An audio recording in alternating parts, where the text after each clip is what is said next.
آج کے زمانے میں اگر ہم بات کریں، کربلا کا ایک پیغام تھا جو کہ رہتی دنیا کے لیے تھا. اتنی بڑی جو قربانی تھی وہ رہتی دنیا تک ایک میسج تھا. آج بھی ہم یاد کرتے ہیں اتنے 100 سال گزر جانے کے بعد بھی، اور وہ واقعات ایسے لگتے ہیں کہ جب ہم ذکر کر رہے ہوتے ہیں جیسے کل کے واقعات ہیں، اور ایسی کیفیت طاری ہو جاتی ہے کہ ہر مسلمان کا دل خون کے آنسو روتا ہے، اور وہ تکلیف جو ہوتی ہے، اذیت ہوتی ہے، وہ جو ایک کرب ہوتا ہے، وہ شاید بیان بھی نہیں کیا جا سکتا الفاظ میں. اور اگر الفاظ میں بیان بھی میں کروں تو شاید میرے پاس اتنے الفاظ نہیں ہیں کہ میں انصاف کر سکوں کہ میں اس کرب کو، اس تکلیف کو، اس اذیت کو بیان کر سکتی ہوں یا نہیں کر سکتی جب بھی ہم کربلا کے واقعات پڑھتے ہیں یا سنتے ہیں یا دوسروں کو بتاتے ہیں. ابھی اگر ہم غزہ کی صورتحال دیکھیں، کشمیر کی صورتحال دیکھیں، جہاں جہاں مسلمان تکلیف یا اذیت سے گزر رہے ہیں، تو یہ سوال میں اکثر اٹھاتی ہوں کہ غزہ کی صورتحال کو دیکھتے ہوئے ہم دیکھتے ہیں کہ یہاں پہ کربلا کا اگر میسیج ہم یاد رکھیں، مسلمان کیا اتنے بے بس ہو گئے کہ اتنے ممالک ہیں، مسلم ممالک جن میں سے بہت سے ایسے ہیں جو کہ طاقتور ممالک ہیں، جو کہ سٹینڈ لے سکتے ہیں.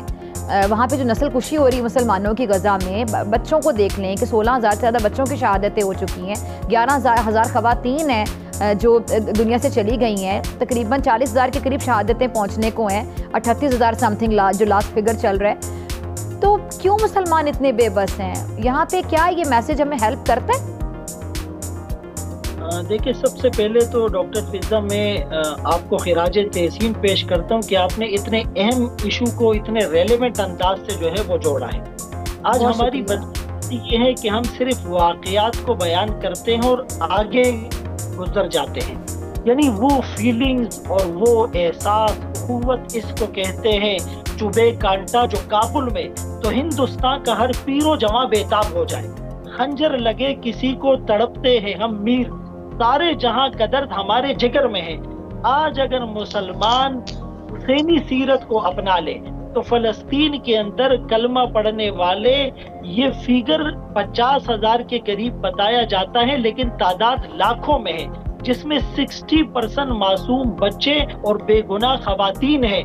مساجد اور مدارس کے تقدس کو پامال کیا گیا، اور جب انہیں کوئی فوڈ پہنچاتا ہے اور وہ لائن میں کھڑے ہو کر برتن ہاتھ میں لیے ہوئے اس فوڈ کے انتظار میں ہوتے ہیں تو ان کے اوپر باقاعدہ ڈرونز آ کر بمباری کرتے ہیں، سنائپر سے انہیں نشانہ بنایا جاتا ہے، اور جن برتنوں میں کھانا لے کر انہیں واپس جانا تھا اس میں وہ خون لے کر جا رہے ہیں.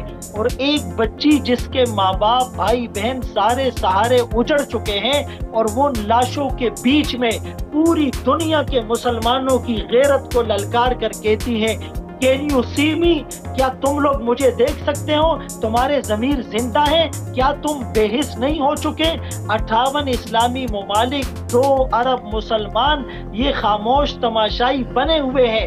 اگر ان میں حسینیت کا جذبہ جہاد ہوتا تو یہ الجہاد ماضٍ الی یوم القیامہ کا مصداق جو مجاہدین وہاں لڑ رہے ہیں، یہ مسلم حکمران کم از کم ان کی مدد تو کرتے، ان کا تعاون تو کرتے. اور ہم چند ویڈیوز دیکھ کر تھوڑا سا دل غمگین ہوتا ہے، اس کے بعد آگے چلے جاتے ہیں، ہم دوسری ویڈیوز دیکھ لیتے ہیں. ہمارے کھانے میں فرق نہیں آیا، ہمارے پینے میں فرق نہیں آیا، ہماری نیند میں، ہمارے بزنس میں، ہماری عید میں اور ہماری شاہ خرچیوں میں فرق نہیں آیا. تو اسی لیے اس وقت اس مسلم معاشرے کے لیے یہ ایک بہت بڑا چیلنج ہے. ہم سب بحیثیت مجموعی بہت بڑے گناہ کے مرتکب ہوئے ہیں. قرآن کریم میں اللہ فرماتے ہیں ما لکم، تمہیں کیا ہو گیا، لا تقاتلون فی سبیل اللہ، تم اللہ کے راستے میں قتال نہیں کرتے، والمستضعفین من الرجال والنساء والولدان، جبکہ کمزور مرد، عورتیں، بچے پکار کر کہتے ہیں ربنا اخرجنا من هذه القرية الظالم اهلها، اللہ ہمیں ظالموں کی بستی سے نکال، ہمیں مددگار بھیج. آج اگر محمد بن قاسم ہوتے، صلاح الدین ایوبی ہوتے، خالد بن ولید ہوتے، حضرت حسین رضی اللہ عنہ اور حضرت عمر فاروق رضی اللہ عنہ اور یہ بڑے بڑے جلیل القدر صحابہ ہوتے تو کیا وہ ان چیزوں کو برداشت کر لیتے؟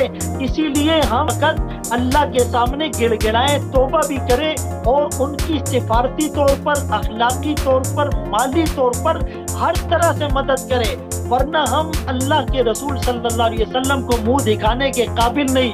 میری بہن اس وقت ہمیں بھی شرم آتی ہے، ہم صرف زبان سے تقریریں کر لیتے ہیں، پوسٹ کر لیتے ہیں، کوئی تحریر لکھ لیتے ہیں، اس کے سوا ہم کچھ نہیں کر سکتے۔ تو اگر ہم نے اس وقت لبیک نہیں کہا ان کی پکار پر، تو آنے والا وقت پکار کر کہے گا کہ موج حوادث ان کو بھی دو چار تھپیڑے ہلکے سے، کچھ لوگ ابھی تک ساحل پر طوفان کا نظارہ